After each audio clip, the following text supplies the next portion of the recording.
namomroblema kung paano niya lutuin yung crab. Ang lalaki, ang liit yung yung kasirola namin. Oh yeah.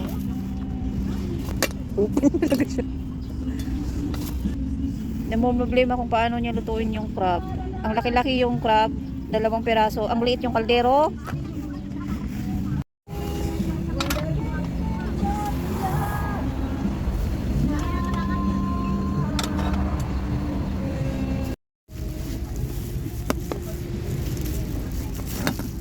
Ito na, luto na po yung yung hindi magkasya sa kaldero kanina. Ngayon, luto na siya.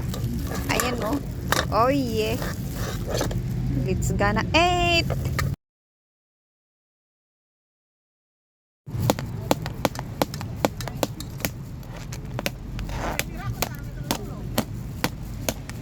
Sana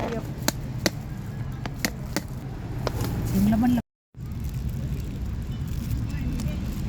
Oh yeah.